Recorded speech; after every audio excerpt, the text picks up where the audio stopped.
25-30 ఏళ్ళైనా గర్భము ధరించపోయేసరికి బయట ఎవరో కనిన బిడ్డను వారసుడిగా చేసుకుంటూ వారు వంశావళి వృద్ధి చేయడానికో, వంశావళి వృక్షాన్ని పెంచడానికో, వారి ఆస్తులను కాపాడుకోవడానికో, మాకు కూడా ఒక కొడుకు పుట్టాడండి, మాకు ఒక వంశోద్ధారకుడు ఉన్నాడండి అని అనిపించుకోవడానికో మొత్తం మీద మన తల్లిదండ్రులు అంటూ మనల్ని కన్నారు.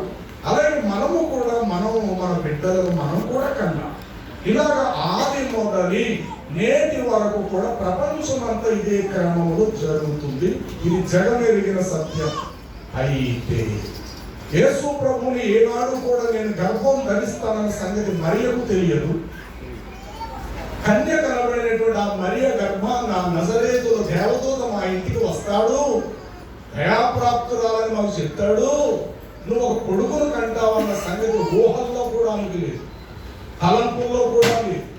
ఆమెను సామాన్య స్త్రీల వలె భవిష్యత్తులో నేను యూదురాలను, మా తల్లిదండ్రులు నాకు పెళ్లి చేస్తారు, నేను కూడా ఒక తల్లిని అవుతాను, అందరిలాగే సామాన్య స్త్రీగా జీవిస్తారని తనకు ఊహ తెలిసిన నాటి నుండి కూడా గబ్రియేలు దూత వచ్చి చెప్పే వరకు కూడా ఆమె ఉద్దేశాలు అదే క్రమంలో సాగచ్చు.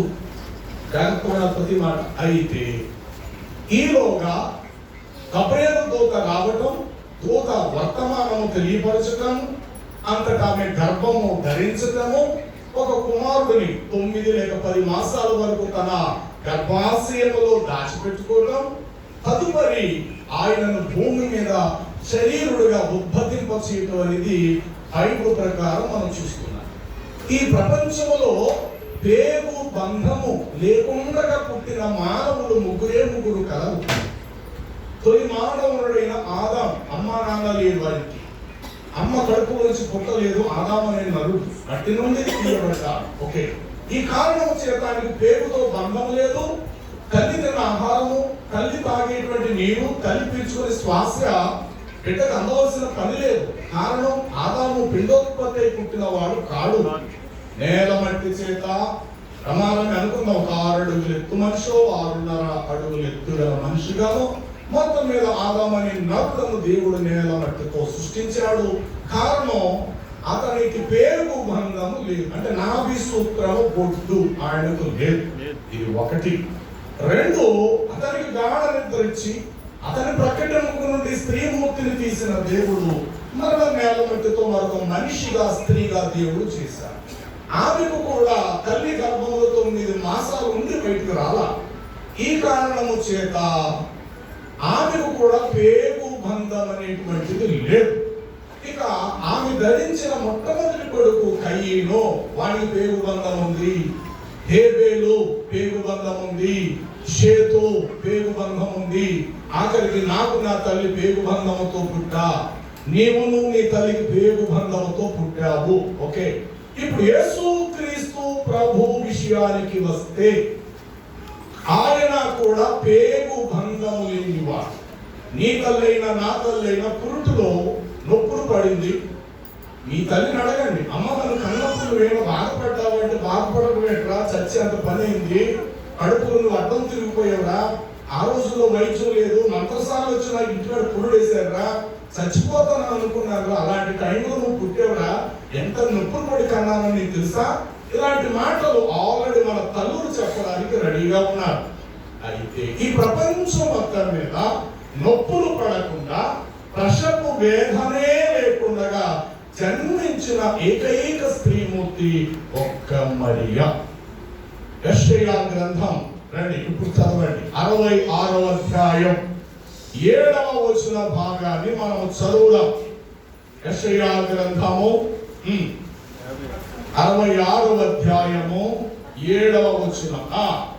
ప్రసవ ఒక చదవాలి, అందరు చదవదు, అల్లరిగా ఉంటారు. ప్రసవ వేదన పడక మునుపే ఆమె పిల్లలు, బహువచనం కాదు, పిల్లను ఏకవచనం రావాలి. ప్రసవ వేదన పడక మునుపే ఆమె ఒక పిల్లను కనినది. అసలు నొప్పులనేవి తగలక మునుపే మగపిల్ల, బాగా చెప్పాలి, ఆడపిల్ల కాదు, మగపిల్లను కనినదు. ఇట్టి వార్త ప్రపంచం పుట్టి నేటి వరకు గిట్టి వార్త అనగా అమ్మ నొప్పులు పడకుండా నువ్వు కన్నావా, ప్రసవ వేదన లేకుండా నువ్వు బిడ్డకు జన్మనిచ్చావా? చాలా ఆశ్చర్యంగా ఉంటే మైకొక చేశారు. ఇంటి వార్త ఎవరి విని ఉండిరి? ఆ రెండో మాట, ఇంటి వార్త ప్రజలలో ఎక్కడ ప్రకటించబడేను? ఏ ఇంటి తలుపు తట్టండి, ఏ స్త్రీని అడగండి, అమ్మా నీ పిల్లలు పుట్టారా? బాబు నలుగురు పుట్టారు బాబు. అవునా? నీ బిడ్డకు పురుడు వచ్చే టైంలో నువ్వు ఏడ్చావా?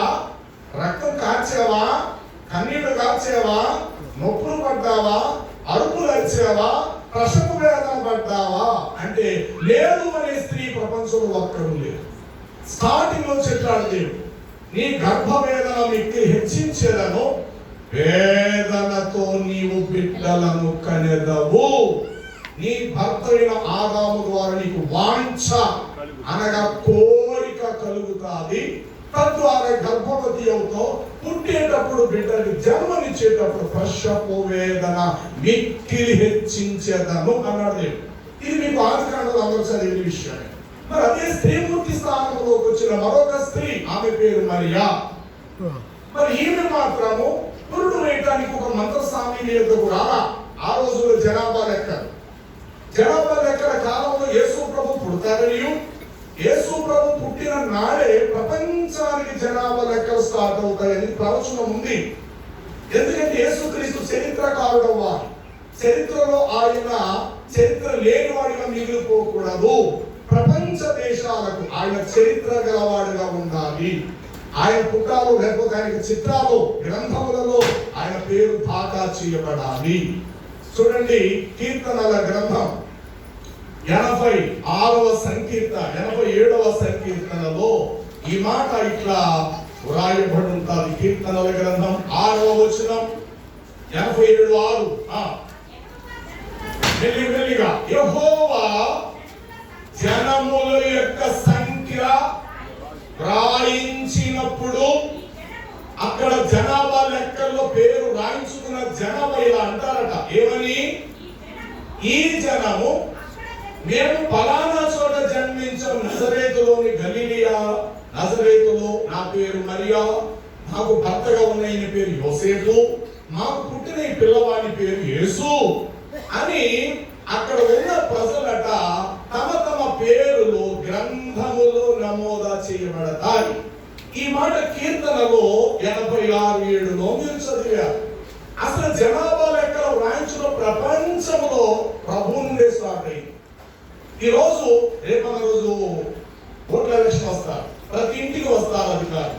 మీ ఇంట్లో ఎంతమంది పుట్టారు, మీ ఇంట్లో మగవారంతా, ఆడవాళ్ళంతా, వాళ్ళ వయసు ఎంత, ఎంతమంది ఉన్నారు మీ ఇంట్లో సభ్యులు అని ఓటర్ లిస్ట్ ప్రకారంగా వారి పేరు మన పేర్లు నమోదు చేసుకెళ్తారు. ఇలాగ పేర్లు జనాభా లెక్కలో రాయాలి అనేది అసలు ప్రపంచం పుట్టి ఎప్పటి నుండి స్టార్ట్ అయింది అని అంటే 86వ కీర్తన 7వ వచనములోనే ఒక ప్రవచనం ఉంది.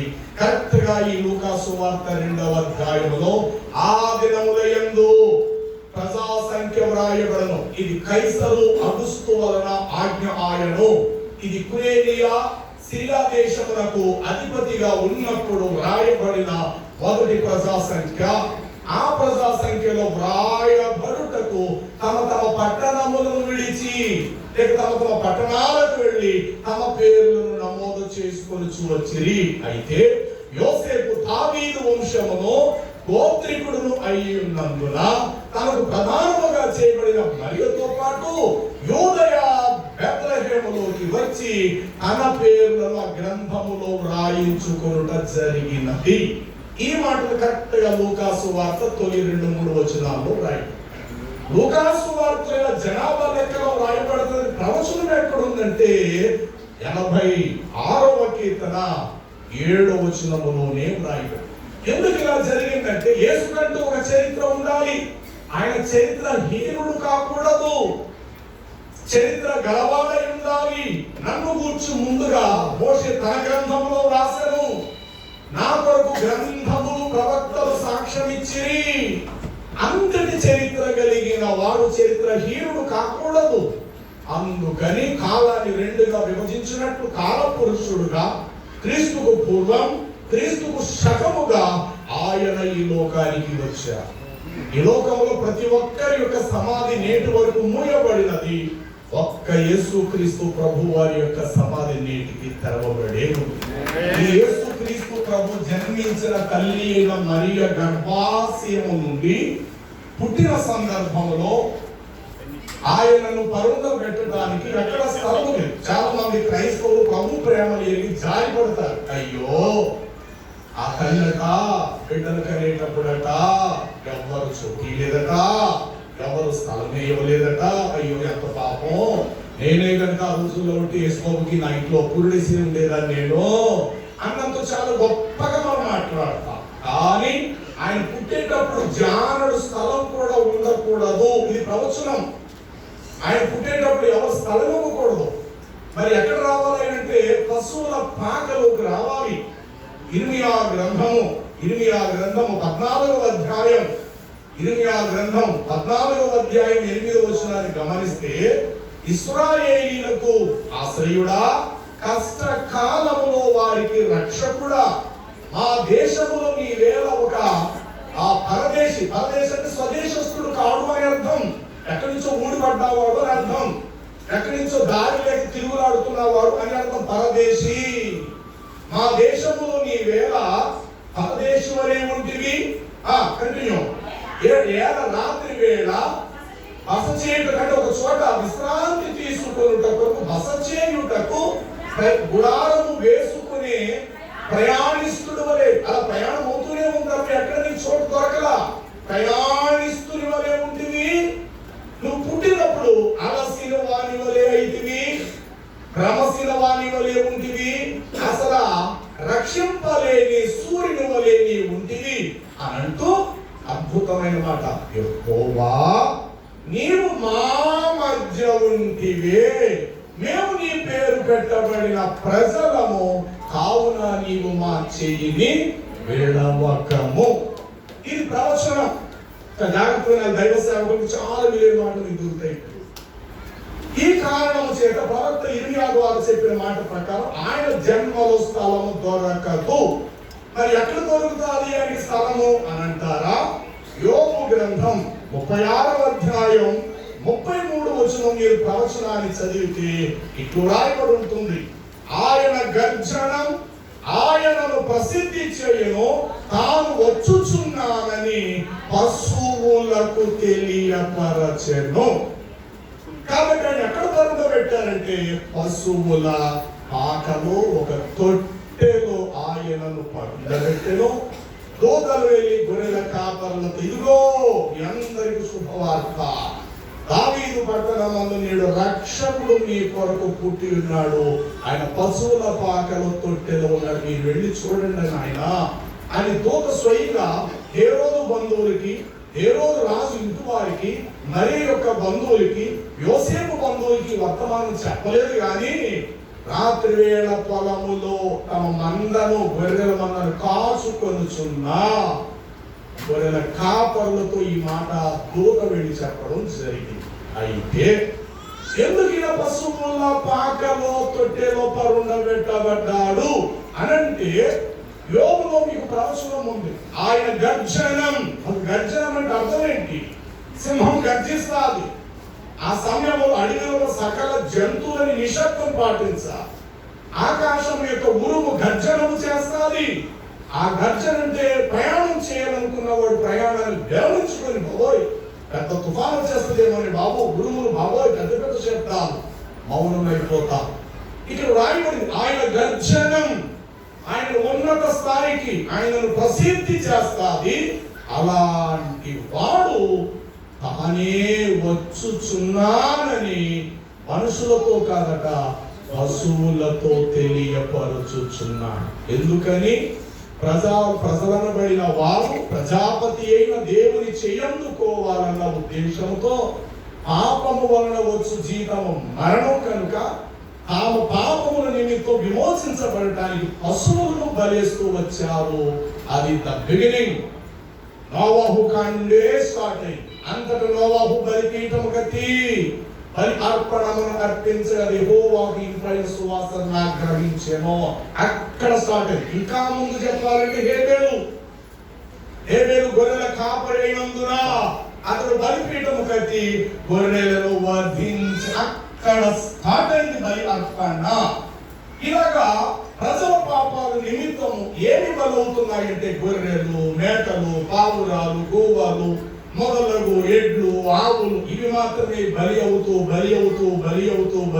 వచ్చాయి. పోని ఆ బలి అర్పణ ద్వారా ఒక గొర్రె గాని మేక గాని అర్పించేవాడు వైపులా చూసి, ఎరా దేవుడేమో నేను భయము నుండి పాపం చేయగలిగి చెప్పాడు, 10 ఆజ్ఞలు ధర్మశాస్త్రంలో నీకు ఇచ్చాడు కదా, వ్యభిచరించద్దు, దొంగలించద్దు, హత్య చేయదు నిన్ను చెప్పాడు కదా, నేను తప్పు చేశావు, ఇవాళ మార్కెట్ లో నన్ను కొనుక్కొని ఈ యాజకుడు దగ్గర తీసుకొచ్చి బలిపీఠం మీద నన్ను వధిస్తున్నావే, ఎప్పటికి ఎన్ని వధించావు నువ్వు, ఇక ముందు ఎన్ని వధించబోతున్నావు అంటే నీ జీవితకాలం అంతా ఈ పాపంలోనే జీవిస్తూ నీ పాపానికి ప్రక్షాళన పొందడానికి రోజుకో మేక, రోజుకో గొర్రె, రోజుకో పొట్టేలు ఇలాగే తెచ్చి ఎన్ని వాటిని చంపుతావురా, ఇలా చంపి నువ్వు మాత్రం ఏం ఉద్ధరిస్తావురా, పోను మమ్మల్ని చంపావు, నువ్వేనా బాగుపడ్డావా, మమ్మల్ని చంపి నువ్వేదో నీతివంతులుగా అయ్యావా, లేదే 2 రోజుల వరకు మంచిగా ఉంటున్నావు, 3వ రోజు మళ్ళీ అదే పాపం చేస్తాం, మరలా నాలాంటి ఒక జంతువులు ఉంటున్నావు, మరలా బలేస్తున్నావు, 4 రోజులు మంచోడుగా ఉంటున్నావు, మళ్ళీ 5వ రోజు నువ్వు పాపం చేస్తున్నావు. ఇట్లా పాపమును ఎన్నటికీ తీసివేయలేని ఆ బలులని మాటికి అర్పిస్తూ మీరు వచ్చారే, అసలు మీకు ఇది న్యాయమా అని పశువులలో ఏ ఒక్కటి కూడా ప్రక్షాళన గావించు వాడితో మాట్లాడిన ఆనవాళ్ళు ఒక్కటే లేదు. అయితే ఇప్పుడు మనుషులందరి పాపముల నిమిత్తము లోక పాపములను మోసుకొని పోవు దేవుని గొర్రె పిల్ల ఒక పశువుగా పశువుల పాకలోకి తన అడ్రస్ ప్రకారంగా రావాలి. ఇది వాస్తవం. ఆయన అడ్రస్ హేరోదు రాజు ఇల్లు కాదు, ఆయన అడ్రస్ మరియమ్మ ఇల్లు కాదు, ఆయన అడ్రస్ యోసేపు యొక్క ఇల్లు అడ్రస్ కాదు, ఆయన అడ్రస్ ఎక్కడంటే నా అడ్రస్ పశువుల పాక.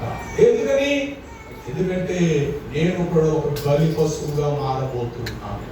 నా తోటి పశువులన్నీ ఇంతవరకు చస్తూ వచ్చాయి, ఇక వాటిని చంపవలసిన పని లేదు, వాటి స్థానములో నేనే ఒక బలి పశువుగా చావాలి. కాబట్టి నాకు అడ్రస్ ఎక్కడంటే పశువుల పాక.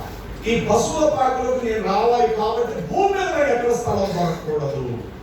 ఒక ఎక్కడైనా స్థలం దొరికితే అక్కడే ఉండిపోతా. ఆ 8 దినాలు శుద్ధి కార్యక్రమం అయిన తర్వాత సున్నతి సంస్కారం ఆ ఇంట్లోనే ఉంటా. కానీ అది కాదు, నేను ఎక్కడ ఉండాలి అంటే పశువుల మధ్య, పశువుల స్థానంలో ఒక బలి పశువుగా నేను అవ్వాలి. కాబట్టి నేను కూడా పశువుల పాకలోకి రావాలి.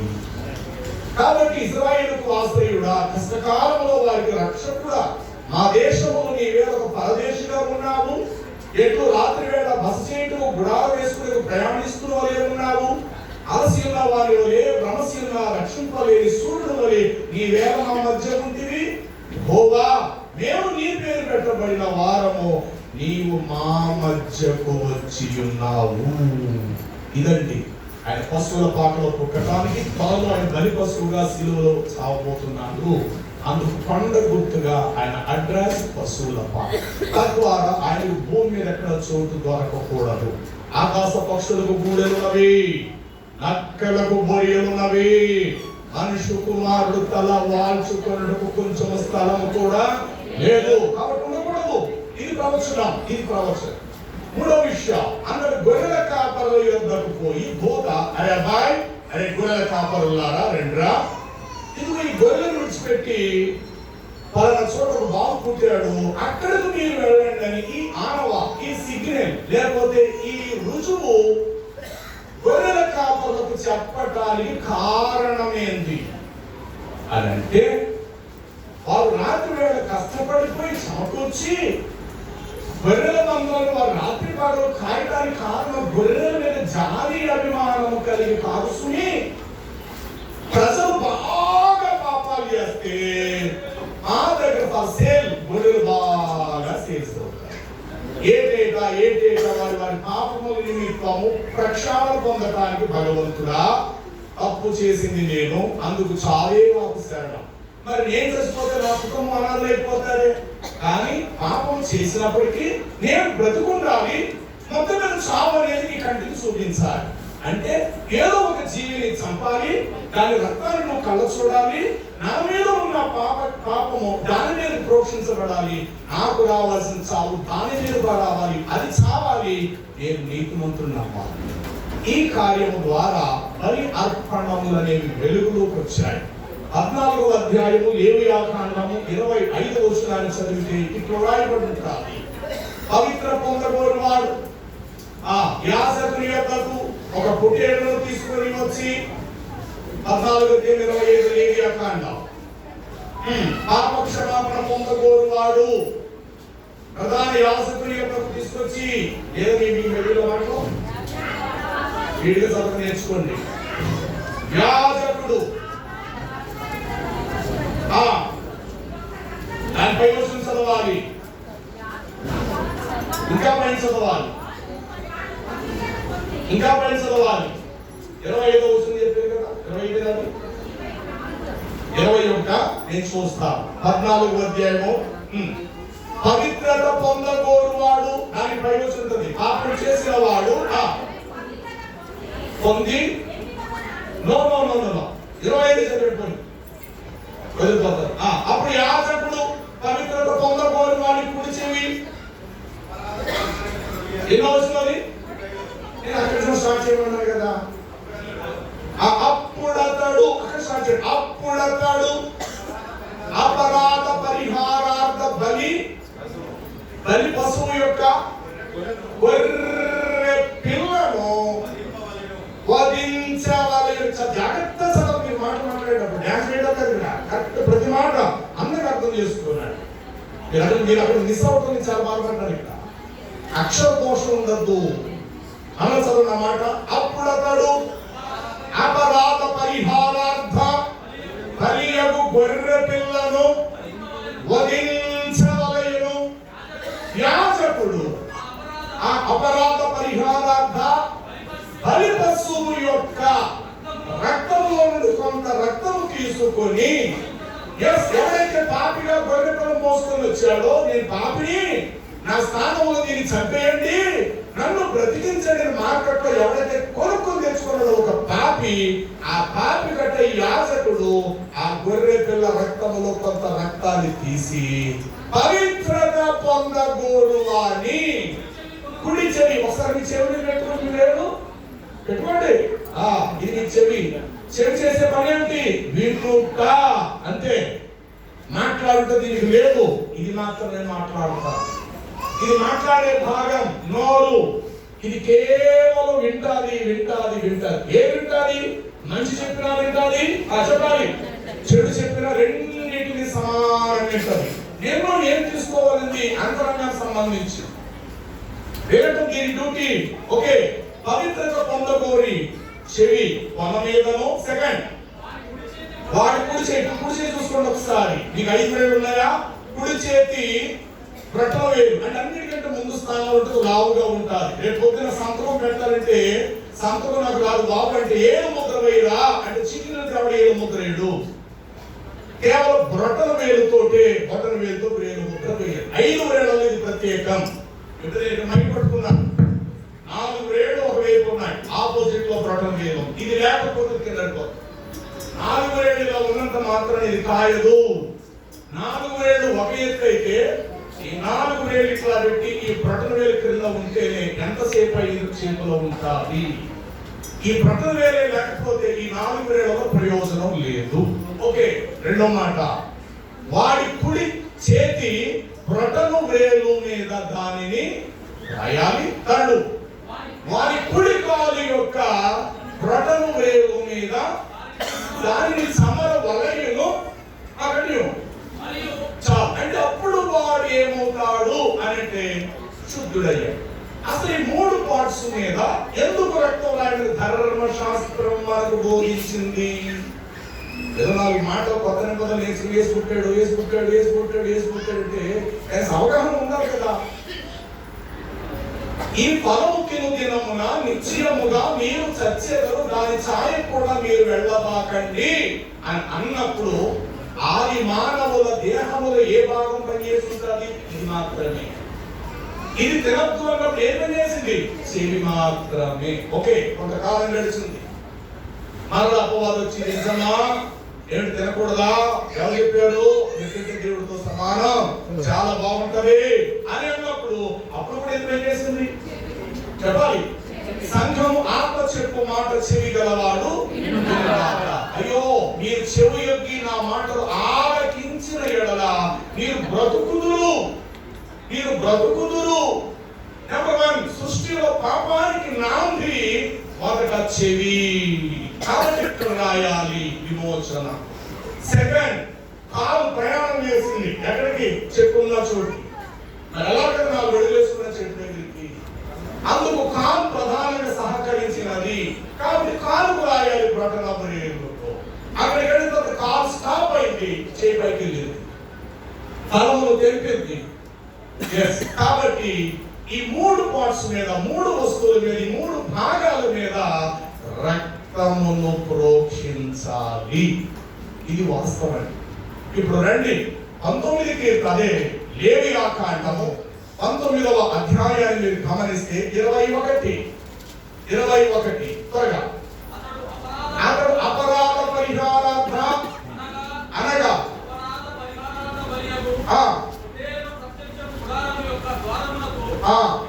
యెహోవా సన్నిధిని దానిని తీసుకుని రావలెను. అప్పుడు యాజకుడు అతడు చేసిన పాపముల నిమిత్తము పరిహారార్థ బలిగా పొట్టేలును యెహోవా సన్నిధిని అతని పేరును బట్టి అతని పక్షముగా ప్రాయశ్చిత్తము చేయవలెను. దాని వలన అతడు చేసిన పాపములన్నిటికీ ఇది జరుగుతూ వచ్చింది. యేసు వచ్చేవారు మాటికి గొర్రెలు, మాటికి పావురాలు, మాటికి ఎడ్లు, గొర్రెలు, మేకలు, ఇవే బలియలు. అందుకని ఇక వాటితో పని లేకుండా భూమి ఆకాశములు అంతమయ్యే వరకు నిలిచి ఉండి శాశ్వతమైన ఒకే బలి అర్పణము జరిగినది. అది యేసు ప్రభువారి.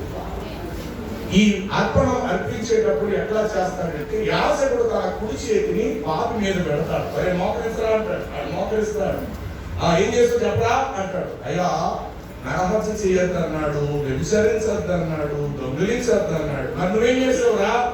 అయ్యా, ఇవన్నీ నేను చేసినాడు. నేను అయ్యా, మరి ఇవి చేసినప్పుడు నీ ఆత్మ ఎక్కడ వెళ్తాను? అయ్యా, నేను నరకానికి వెళ్ళిపోతాను. అయ్యా, మరి నీ ఉద్దేశం ఏంటి? అయ్యా, దేవుడు ఉన్న సామీప్యానికి నేను వెళ్ళాలా, నా పాపాలు పోవాలి. మరి ఎలా కలుగుతుంది అనుకుంటున్నాం?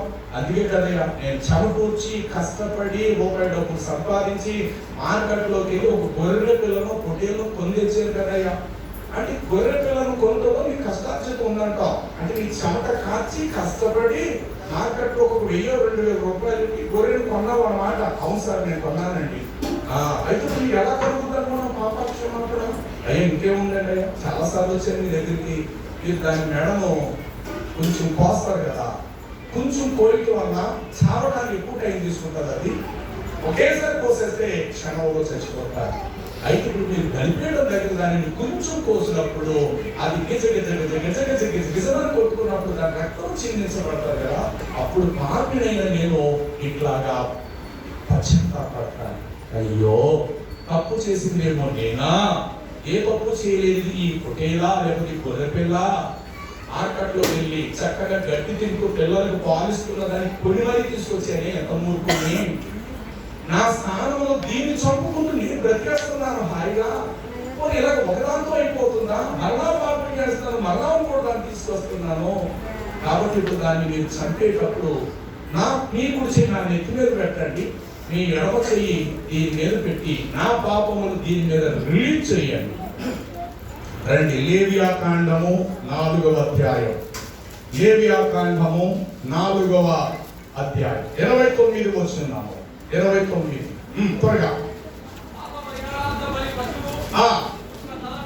తల మీద యాజకుడు తన చెయ్యి నుంచి దహన బలి యొక్క పశువును చాలంతే చాలు. ఒక మాట చాలు. కాబట్టి నా చూడాలి, వెంటనే అయిపోయింది. సమయం చాలా తక్కువ ఉంది, జాగ్రత్త. ఈ రీతిగా వీడి మీద చెయ్యి, పశువు మీద చేసి మంచులో యాస మీద నిలబడి ఆకాశానికి కళ్ళెత్తి, దేవా నీవు సృష్టించిన మానవ జాతిలో ఒక మనుషుడు, నువ్వు చెప్పిన దానికి వ్యతిరేక బ్రతికాడు వీడు, ఖచ్చితంగా పాపంలో జీతము మరణం, వీడు చచ్చిపోవాలి వాస్తవానికి చేసిన పాపాలు బట్టి. కానీ వీడి తల్లిదండ్రులు, పిల్లలు, కుటుంబం ఉంది, పాప క్షమాపణ పొందుతానని తీసుకొచ్చాడు. కాబట్టి వీడి పాపాలన్నీ దీని మీద రిలీజ్ చేస్తున్నానయ్యా, వీడిని బ్రతికించు, వీడి స్థానములు ఈ పశువును వదిస్తున్నాను. కానీ మరణాన్ని చూసి వీడి మీదకి రావాల్సిన ఉగ్రత రాకుండా మీరు శాంతించండి ప్రభువా అని మధ్యవర్తి మీడియేటర్గా ఉన్న యాజకుడు ఇలా వేడుకోవాలి. ఇలా వేడుకున్నప్పుడు ఆ శిరస్సు మీద ఎప్పుడైతే చేతులు ఉంచాడో దీని మీద ఉన్న పాప, ఏ మీద పాపాలు దానికి రిలీజ్ అవ్వాలి. వెంటనే వాడు దాన్ని కోస్తున్నప్పుడు అది గిజగిజ కొట్టుకుంటున్నప్పుడు కన్నీళ్ళు రావాలి. అరే ఉదయం నేను వెళ్ళినప్పుడు పిల్లలకి పాలిస్తుంది, పిల్లల్ని అక్కడే కట్టేసి బలవంతంగా లాక్కొచ్చిన దుర్మార్గుణ్ణి 3,000 చెప్తే 1,500 ఇస్తావా, 2,000 చేస్తావా, పేరవాడింది కూడా నేనే. అసలు ఏ పాపము, ఏ అన్యాయం లేని దీన్ని తీసుకొచ్చి నా స్థానంలో దీన్ని ఇక్కడ చంపేస్తానే, నేనెంత మూర్ఖుని. అయినా దేవుడు చెప్తూనే ఉన్నాడు, భయం నుండి పాపము చేయకండి అన్నాడు. నీ ఇంటి నుండి కోడనైనను పొట్టేలనైనా నీ మందల్లో గొర్రెలను పశువులను ఏనాడు నేను కోరుకోలేదే. బలులు అర్పించుట కంటే సమీపించి ఆలకించుటయే శ్రేష్టము, దహన బలులు అర్పించుట కంటే మాట వెనుక శ్రేష్టము. కాబట్టి నేను బలిని కోరువాడను కాను, కనికరమునే కోరుచు. ఇంత చరిత్ర దేవుడు చెప్పినప్పటికీ ఎంత మూర్ఖుడుగా నేను ఈ పాపం చేసి అని చెప్పి పాప క్షమాపణ పొందడానికి కొని తెచ్చుకున్న ఈ పాపి అది చస్తున్నప్పుడు చిన్నగా కోయాలి, చావడానికి ఎక్కువ టైం తీసుకోవాలి, తేలుతూ పడుతూ చావాలి. అది చూసిన వెంటనే వీడు కళ్ళంతా నీళ్లు. ఇంటికి వెళ్ళిన బాడీ చేతులు పట్టుకుంటాడు, ఏమన్నా అలా ఉన్నారంటే లేదే, నీకు తెలియక నేను చాలా పొరపాట్లు చేశాను, దేవుడు కూడా విరుద్ధంగా జీవించాను, ఈ రోజు నుంచి నా జీవితం మారింది, నేను మంచిగా అని కొంతకాలం జీవిస్తాను. మళ్ళీ ఎవరు స్నేహితులు ఎదురవుతారు, రారా మంది వేద్దాం అంటారు, రారా అమ్మాయి దగ్గరికి వెళ్దాం అంటారు, రారా పొలం దొంగతనం చేద్దాం అంటారు. మళ్ళా పాత జీవితం ఎలాగో వాళ్ళు ఉంది కాబట్టి కొంత వాడు మక్కువ చూపించి వాడి అవసరాలు మీకు దొంగతనము పాపం అలా చేయడం, అది అలవాటైపోవటం, మళ్ళా కొంతకాలం ఇంకా ఇంకో గొర్రెను పోయటం, ఇంకో మేకను పోయటం, ఇలాంటి వాడు చచ్చేంత వరకు కూడా ఆ గొర్రెలని వదిలిస్తున్నాడు. ఒక మాట మీకు అర్థమవుతుందని చెప్తాను, అది ఎంతవరకు న్యాయం మీరు అర్థం చేసుకుంటారు. నువ్వు మొహం కడుక్కుంటావు ఇంటి బయట నిలబడి, బాగా అర్థం చేసి మీరు అనుకోండి, వాడు తోముకుంటాం ఉదయమే తెల్లవారుజాని 5:30 6 నేను ఒక గొర్రెను తాడు పెట్టుకుని ఇలా మార్కెట్ ఇంటి ముందు నుంచి పెడుతున్నా. మీరు నన్ను అడిగారు, సార్ ఏంటి సార్ పొద్దుకే ఇలాగా వెళ్తున్నారంటే గొర్రెను పట్టుకుని. అప్పుడు నేను ఏం చెప్పాను, అమ్మా నేను మొన్న రోజు పాపం చేశాను, నేను చేసింది చాలా తప్పు, అంటే నా పిల్లలు ఉన్నారు, దేవుని ముగ్గురికి ఎక్కడ నా పిల్లల మీద నా కుటుంబం మీదకి వస్తుందో నాకు భయం వేస్తుంది, నేను చేసిన పాపం నాతోటి ముగించబడాలి, అందుకే ఈ మార్కెట్లో ఈ గొర్రెను కొనుక్కొని దేవాలయంకి వెళ్ళి దహన బలి పశువుగా యాజకుడి దగ్గరికి వెళ్ళటానికి, దీన్ని కోసిన తర్వాత రక్తాన్ని నా చెవి మీద కాలు మీద వేడి మీద ప్రోక్షించడానికి నేను దీనిని యాజకుని యొద్దకు తీసుకెళ్తున్నాను. ఈ మాట చెప్పాలని మోడండి మీరు రోడ్డు మీద చెప్తాను, మీరు ఎవరినడికి అడ్డగలను పని వెళ్తాను బాగుంటాడు, నువ్వు అడ్డగలను మార్కెట్కి వెళ్తాను బాగుంటుంది, నువ్వు అడ్డగలను కూరగాయలు కొనుక్కోవడానికి వెళ్తున్నాను, అడ్రస్ ఉన్నాయి లేవా చెప్పలే. మరి ఆ మాట నేను నన్ను అడిగితే మరి నేనేం చెప్పాలి, ఇదే చెప్పాలి, అయ్యా తప్పు చేశాను నాకు తెలిసి వచ్చింది, ఇప్పుడు గొర్రెను వదిలిస్తున్నాను, నాకు క్షమాపణ కలగడానికి వెళ్తున్నాను అన్నమాట. ఓహో అలాగే సార్, సరే వెళ్ళండి అని చెప్పాలి మీరు. ఇది క్రమం. కానీ అలాగే మీరు నన్ను అడిగినప్పుడు నేను కాలు ఎగరేసి ఈయన యెహోవా దేవుడికి బలి వెళ్తున్నారంటే ఎలా ఉంటుంది? ఓ మీరు ఎప్పుడు హోటల్కి వెళ్ళారా? మనం చెప్పండి వెంటనే వెళ్ళారా, టిఫిన్ తిన్నారా, తినేసిన తర్వాత డబ్బులు క్యాష్ కౌంటర్లో ఉన్న వారికి కట్టారా కట్టలేదా? అది 100 కావచ్చు, 200 కావచ్చు, 2000 కావచ్చు, కట్టారా లేదా? కట్టారు. నేను కట్టిన తర్వాత మెట్లు దిగి వస్తున్నారు, నేను మీకు ఎదురయ్యాను, ఏంటి సార్ ఎలా వచ్చారని మిమ్మల్ని అడిగాను. అప్పుడు మీరు ఏం చెప్పాలి, బాబు నేను నలుగురు ఫ్యామిలీకి వచ్చి మంచి డిన్నర్ భోజనం చేస్తాం, దంపిస్ బిర్యానీ నా ఇంటికి పెడుతున్నా చెప్పాలి. కానీ అలా కాకుండా మేము ఇక్కడికి ఎందుకు వచ్చామంటే ఈ క్యాష్ కౌంటర్ లో కూర్చున్నానికి కాస్త డబ్బులు ఇద్దామని నేను వచ్చానంటే క్యాష్ కౌంటర్ లో కూర్చున్నానికి డబ్బులు ఇద్దాం వచ్చామనంటే ఏంటి అర్థం? సరే డబ్బులు ఇవ్వగల మీరు కడుపు తిన్నారు కదా, కడుపు తిన్నతో మీరు డబ్బులు ఇచ్చారు. కానీ మేము తిన్నోభావన్న మాట మానేసి క్యాష్ కౌంటర్ లో ఉన్నాయి డబ్బులు ఇద్దామని వచ్చామంటే ఇక దానం తగ్గిన మాటే ఉంటుంది. రెండో మాట చెప్తాను, ఏమో హాస్పిటల్ చేయడం ఇలాగా ఏమైందంటే నేనే బాబు డబ్బులు కాస్త ఎక్కువ డాక్టర్ గారికి డబ్బులు ఇద్దామని వచ్చాను అంటే ఎలా ఉంటుంది చెప్తూ ఉంటాను కదా. ఏమో ఇలా వచ్చాడు జబ్బు చెప్పాలి కదా, బాబు రాత్రి పాలు నిప్పున్నాయన పదకొండు బాబా కడుపు నొప్పు ఏదో జబ్బు జాగ్రత్త వచ్చింది, వైద్యం చేయించుకోవడానికి వచ్చినాయా, ఇప్పుడే డాక్టర్ గారు మనకు మందులు ఇచ్చాడు, ఇంజక్షన్ చేశాడు. అది అర్థం ఉందన్నమాట. ఎందుకు వచ్చావు నువ్వు హాస్పిటల్ అంటే సరదాగా డాక్టర్ గారికి ఒక 5,000 ఇద్దామని వచ్చినట్టు ఎలా ఉంటుందన్నమాట. వీధి దాకా తిన్న తర్వాత ఎందుకు వచ్చారంటే క్యాష్ కౌంటర్ లో కూర్చొని ఒకసారి డబ్బులు ఇద్దామంటే ఎట్లా ఉంటుంది. అలాగే గొర్రెరెడ్డి గారు నువ్వు ఎక్కడికి వెళ్తున్నావు అంటే యెహోవా దేవుడిని బలిస్తున్నాను ఎట్లా ఉంటుంది. అప్పుడు ఎవరు పిచ్చి సన్నాసులు గారా, 1000 కొండల మీద ఉన్న పశువులని నావే కదరా, అడవిలో ఉన్న పశువులు నేను ఎదుగును, లోకము దాని పరిపూర్ణతయు నాదే, నేను బలిని కోరను, కోరిని ఎడలా నేను బలిని కోరువాడను కాను, వృషభముల మాంసం నేను తినువాడను కాను, పొట్టేల రక్తము నేను త్రాగువాడను. ఎందుకు ఈ మాట వచ్చింది అంటే ప్రజలు పాపం చేస్తూ దేవుడికి ఏదో మేము సొంతంగా భరించి దేవుడికి 4 గిన్నెలు క్యారేజ్ భోజనం మేము పెడుతున్నాం మన స్థాయికి వెళ్ళిపోయింది ప్రజలు. అప్పుడు దేవుడు ఇచ్చిన వార్నింగ్ ఇదే, అరే ఆగండి, నీ ఇంటి నుండి కోడినైనను నీ మందల నుండి పొట్టేలనైనను ఏనాడు కూడా నేను కోరుకోనలేదు. నువ్వెవరు నాకెవడానికి? నీ పాపము నిందిస్తూ నువ్వు ఇస్తున్నావని చెప్పు, కానీ నువ్వు పాపం చేసిందని మరుగు చేసి యెహోవా దేవుడికి బలిస్తున్నానన్న మాట ఎంత జ్ఞానం. ఇర్మియా గ్రంథం 7వ అధ్యాయం 23వ వచనం మీరు చదివితే ఇట్లా వ్రాయబడి ఉంటుంది. ఇర్మియా గ్రంథము 7వ అధ్యాయము 23వ వచనము నుండి మాట ఇట్లా వ్రాయబడి ఉంటుంది.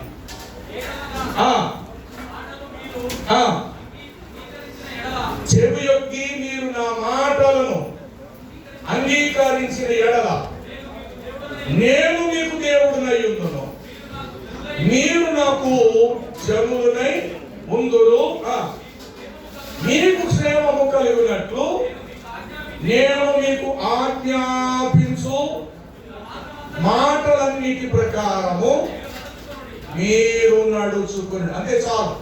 అంతేటప్పుడు నేను బలను కోరువాడను కాదు. ఇప్పుడు వినండి, గొర్రెల కాపుల దగ్గర దేవదూత ఎందుకు చెప్పాడంటారు పిచ్చి సన్నాసులు గారా, ఎందుకు రండి కాస్తున్నారు ఈ రాత్రి వేళ? మీరు అంటున్నారు ఏం లేదు దేవదూత, మరి ప్రజలు పాపాలు చేస్తున్నారు కదా, అందుకు మరి పాప క్షమాపణ కలగడానికి గొర్రెలకు మీరు చదివి ఒరే ఈ గొర్రెలతో ఇక పని లేదురా, అసలు సిసలైన గొర్రె అక్కడకు వచ్చాడు, ఈ గొర్రెని ఇక్కడతో వదిలేయండి రా, ఇక మేపకండి రా, ఇక పని లేదురా, అసలు సిసలైనటువంటి లోక పాపలు మోసుకొని గొర్రె పిల్ల వచ్చాడు, ఈ మందను వదలండి, ఆ గొర్రె పిల్లను మీరు శరణు వేడుకోకండి. ఇది అర్థం. దీనికి మూలవాక్యం ప్రవచనం. ఈ మాట చెప్పి ముగిస్తా. జకరియా గ్రంథము 11వ అధ్యాయం 5వ వచనం. జకరియా గ్రంథం 11వ అధ్యాయం 5వ వచనం. పైన చదవాలి. వలకు యెహోవా ఇలాగు అక్కడ స్టార్ట్ చేయండి అమ్మా. ఆ రోజున పోయి అది నా దేవుడైన యెహోవా సెలవిచ్చుచున్నది ఏమనగా వలకు ఏర్పడు గొర్రెల మందను మేపుము.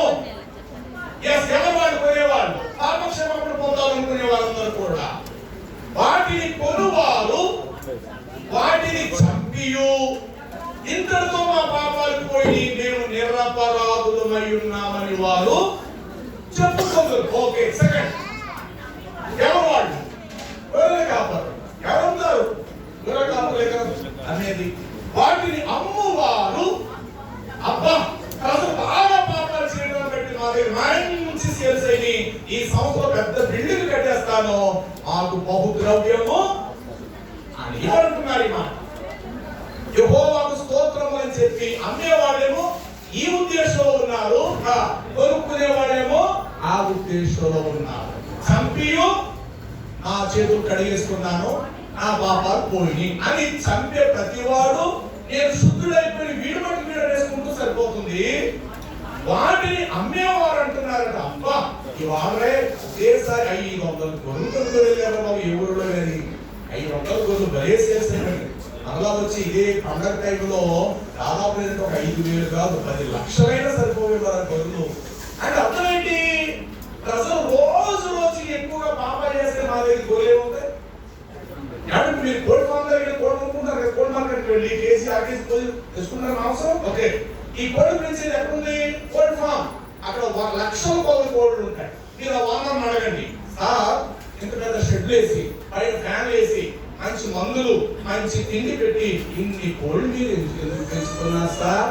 మీరు కోడి యొక్క అభిమానులా అని అడగండి. మరి ఏడేలా చెప్పాడు? ఎల్లమ్మ చెప్పేవారు. వీటి మీద నాటకాలు పెట్టు. ప్రజలు బాగా తాగితే, ప్రజలు బాగా మా దగ్గర కొనుక్కుంటే అందుకనే కోల్డ్ ఫామ్ వెళ్తూ ఇప్పుడు డాక్టర్ గారి దగ్గరికి వెళ్ళండి. డాక్టర్ గారు, మా ఊళ్ళో ఇంత పెద్ద హాస్పిటల్లో సార్ ప్రజలు అంటే మీకు అంత ప్రీత? ప్రీతి కదమ్మా, భూమి మీద ఎక్కువ యాక్సిడెంట్ అవ్వాలని కోరుకుంటాం. ఎందుకని? మరి అలా అయితే అరడబ్బులు వచ్చేది.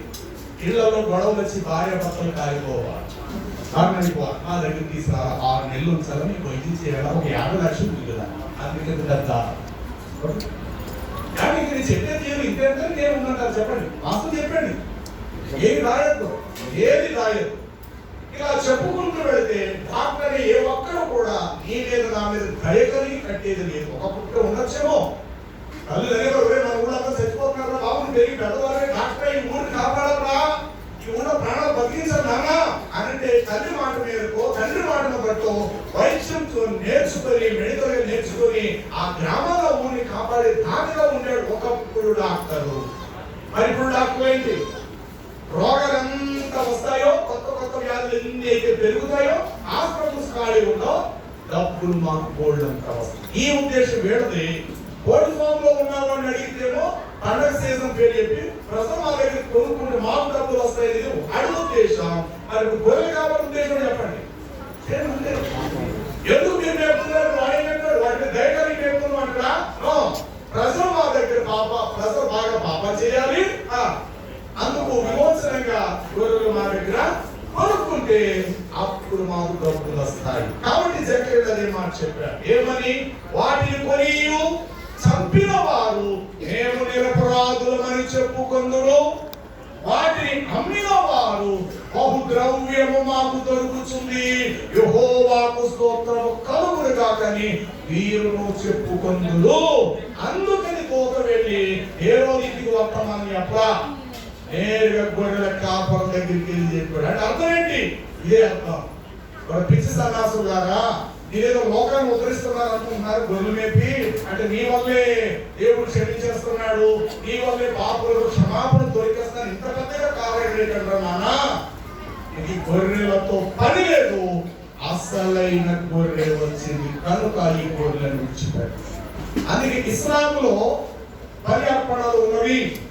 భారత సనాతన ధర్మం చెప్తున్న ఈ దేశంలో కూడా ఏదో పండగ పేరు చెప్పి ఏదో దేవతల యొక్క గొడవలను, మేకలను, ఎడ్లను, కోడలను నైవేద్యం అనే పేరుతో రక్త ప్రోక్షణ గావించిన బలులు ఇక్కడ భారతదేశంలో ఉన్నవి. ప్రపంచమంతా తిరిగి రండి, క్రైస్తవ్యంలో బలు అర్పించడం అనేది ఈ రోజు వరకు లేదంటే. ఒక సిలువ దగ్గరికి వెళ్ళడం కానీ, చర్చి మెట్ల దగ్గరికి వెళ్ళి పొన్ను కోసి మేకను కోసి అమ్మాయి దగ్గర కోసేట మా అబ్బాయి పరీక్షలో పాస్ అవ్వాలని మేకను కోసారండి, నేను చేసిన పాపం పోవాలని దున్నపోతులు బలేసానండి. ఇలాంటి కార్యక్రమాలు ప్రపంచం మొత్తం మీద ఏ చర్చ్ ముంగిట బలి అర్పణలు క్రైస్తవ్యంలో లేదు. కారణం క్రైస్తవ్యం ఒక నిజము తెలుసుకున్న వాస్తవమైన గిరిలో నడుస్తుంది. అదేమనగా నా పాపముల కొరకు ఆల్రెడీ నా ప్రభువే బలి అయి నాకు విమోచన క్రయధనం ఇచ్చేసాడు. అది వేసిన వాటిని కూడా మేము తినవలసిన అవసరం మాకు లేదు. ఈ కారణం ఈ రోజు క్రైస్తవులకు వచ్చింది. కాబట్టి క్రైస్తవ్యమే ప్రపంచానికి వెలుగై ఉంది. ఈ వెలుగైన క్రైస్తవ్య దైవజనులు చక్కని పత్రికలు రాయించారు. 5 మాటలు అద్భుతమైనటువంటి విషయాలు. సృష్టికర్త కారకుడు, ఆయన విమోచకుడు, రక్షించువాడు, చాలా మంచి మాటలు. ఈ క్రైస్తవం ఈ రోజు రాను రాను రాను నలుమూల చీకటి సామ్రాజ్యం అంధకారంలో ఉన్న ప్రజల మధ్యకు అది నీ ద్వారా నా ద్వారా ఈ వెలుగు సువార్త ప్రయాణం. వినండి ప్రియులారా, స్విచ్ ఆపితే ఒక లైట్ ఆగిపోతుంది, స్విచ్ ఆపేస్తే ఒక ఫ్యాన్ తిరగడం ఆగిపోతుంది. ఇది మనందరికీ తెలిసినది. ఒక ఫీజు తీస్తే ఆ గదికి సంబంధించిన కరెంటు మొత్తం ఆగిపోతుంది. నేను ఆపేమా, ఇంటికి సంబంధించిన గదిగదులు కొన్న మొత్తం ఇదంతా కరెంట్ అయిపోతుంది. నేను అలా చెప్తున్నా, స్విచ్ ఒక లైట్ ఒక ఫ్యాన్ ఆగుద్ది. ఒక ఫీజు, చిన్న ఫీజు ఆ గదికి సంబంధించి, ఆ ఒక గదికి సంబంధించి ఆగిపోతుంది. నేను ఆపాం, ఇంటికి సంబంధించినంత కరెంట్ రోడ్డు మీద ట్రాన్స్ఫర్ పేలిపోయింది. 100 ఇళ్ళు చీకటి అయిపోతాయి. నెంబర్ 1 స్విచ్ సంఘములో సామాన్యమైన ఒక విశ్వాసి మాత్రమే. అది ఉన్నా అక్కడ ఉండకూడదని నేను అంటలేదు, కానీ ఒక్క స్విచ్ కాదు కదా ప్రాబ్లం కాదు. సంఘంలో ఉండొచ్చు, ఇష్టం లేకపోతే వెళ్ళిపోవచ్చు. తప్పు చేశారు, ఖండించాం సేవకులుగా, ఆ వ్యక్తి రేపటి మందిరానికి రాడు. ఏమో రావట్లేదంటే పాస్టర్ అందరి ముందు నిలదీశాడు, అది చర్చ మానేశారు. ఒక స్విచ్ ఆఫ్టర్ పోనమాట. దీనికంటే కొంచెం ఏంటంటే గదికి సంబంధించిన ఫీజు అనగా ఒక కుటుంబం ఖండించాము. కుటుంబం అంతా కూడా ఇంట్లో భార్య, భర్త, అత్తగారు, మామగారు 10 మంది రావటం మానేస్తారు. కానీ మిగతా 100 కుటుంబాలు సంఘంలో ఉన్నాయి, మరేమీ పర్వాలేదు. ఇప్పుడు నేను అనేటువంటి సంఘంలో ఎప్పటి నుండో పాతిపోయినటువంటి తలలు పండిపోయినటువంటి పెద్దలు, వారిలో కూడా పొరపాటు జరగచ్చు. సంఘ పెద్దలు కూడా కొన్ని సందర్భంలో మన సంఘం మానేసి వేరే చోటు వెళ్ళిపోవచ్చు, తప్పేమి లేదు. అయితే ట్రాన్స్ఫరం పేలిందా 100 ఇళ్ళు చీకటి అయిపోతాయి. నెంబర్ 1 స్విచ్ ఒక విశ్వాసి, ఫీజు ఒక కుటుంబం, నేను సంఘములో పాత్ర పోషించే అతి ముఖ్యమైన వారు, ట్రాన్స్ఫరం వాక్యం బోధించే నాలాంటి నీలాంటి దైవజనులు. స్విచ్ ఆగిపోనివ్వండి, కానీ ట్రాన్స్ఫర్ విషయంలో జాగ్రత్తగా వస్తాం. ఆ ట్రాన్స్ఫర్ నుండి 100 ఇళ్ళకు తీగిలి వెళ్ళి 100 ఇళ్ళు వెలిగిస్తున్నారు. ట్రాన్స్ఫర్ పేరుగా సంఘంలో ఉన్న 100 మందికి 100 మంది చీకటైపోతారు. కాబట్టి ఇది సేవకులు సదస్సు కాబట్టి ఈ మాట సేవకులుగా నీకు కూడా అవసరం. ఆనందించారు, సంతోషం సార్లు కప్పేశారు అని ఆ సంబరంతో వెళ్ళిపోతుంది. నీకు అప్పగించబడిన పని ఏంటో గుర్తించుకోరు. ఒక స్విచ్చే కదా, తప్పులేదు. అలాంటి 100 స్విచ్లు వస్తాయి, మరలా తప్పులేదు. ఒక ఫీజే కదా, అలాంటి 10 కుటుంబాలు కొత్త వాళ్ళు మరలా మందిరానికి వస్తారు, సంతోషమే. ముఖ్య పాత్ర పోషించి ఎప్పుడు మన నాన్న గారి కాలంలో మన అమ్మగారు మన తాతల సంఘం పెద్ద ముసలాళ్ళు వెళ్ళిపోయాడు, ఇష్టం లేక వెళ్ళిపోయాడు. కొత్త ఎవరో సంఘ పెద్దలు వస్తారు. సేవకుడే సంఘంలో ఒక అమ్మాయి వెళ్ళిపోతే, సేవకుడే ఒక అమ్మాయితో ఒక స్త్రీతో విచారం చేయడం పట్టబడితే సంఘంలో ఉన్న 100 ఇళ్ళు చీకటైపోతాయి. సంఘాన్ని తీసేస్తారా? సేవకుడు కొట్టి తాడుతో చెట్టు పెట్టేస్తారు ఆ స్త్రీని. ఆమెను ఊరంతా ఓటైపోతుంది. ఏమైనా ఇలాంటి మేము మీ పాస్లో ఇదేనా మీ యేసు ప్రభు చెప్తుంది, బైబిల్ అమ్మాయి చెప్తుందా? ఇలాంటి చర్చ్ కూడా ఇక్కడ వంశంతో చర్చలు తగలెట్టేయండి అంతే. Be careful. సేవకులు మంచి జాగ్రత్త. ఆకతాయితనంగా కానీ మరి దిగజారిపోయే స్థితిలో ఉంటారు. చూపు కేవలం మాట్లాడేటప్పుడు కిందకు చూసి మాట్లాడు, స్త్రీ ముఖం చూసి మాట్లాడు. ఇది నాకైనా నీకైనా మంచి. 2 3 మాటలు మాట్లాడు. తల వంచి సరే తల్లి ప్రార్థన చేద్దాం నీ భర్త కోసం, మంచిదమ్మా సరేనా తల్లి వెళ్ళమ్మా చూద్దాం అని ఇలాగే సమాధానం. ఒకళ్ళు అవునా, ఆహా, ఓహో, ఏడమ్మి ఆయన, ఇలాంటి మాటలు డైలాగ్ చెప్పకండి. ఎందుకంటే త్వరగా ఈ ట్రాన్స్ఫర్ వెళ్ళిపోయే పరిస్థితి 100 కుటుంబాలు చీకటైపోతాయి. సంఘం మాస్టర్ అంటే ఎక్కువ ఆవిడ ఆవిడతోటే ఉంటున్నాడట, వాళ్ళిద్దరు ఏదో మాట్లాడుతున్నారు, ఎక్కడో ఇద్దరు బయట వెళ్తున్నారు, మీరు అలాంటి చేసుకోవాలి అని చెప్పి 100 ఇల్లు డార్క్ అయిపోయి. కాబట్టి నేను చెప్పే డైవోర్స్ ఎదుగుతాడు, నాకైనా మంచిది నీకైనా మంచిది. కాబట్టి స్విచ్ ఫ్యాన్ ఆగు అలాంటి స్విచ్లు ఇంకా వస్తాయి. నేను ఒకే పర్వాలేదు, ట్రాన్స్ఫర్ మాత్రం పేరుపోతుంది. దయచేసి సేవకులు మనం ఎంత బాగుంటే మన సంఘాలు కూడా అంత బాగుంటాయి. సేవకుడు ఎంత పరిశుద్ధంగా బ్రతుకుతే సంఘాలంతా పరిశుద్ధంగా జరుగుతాయి. దేవుని వాక్యం భాగంగా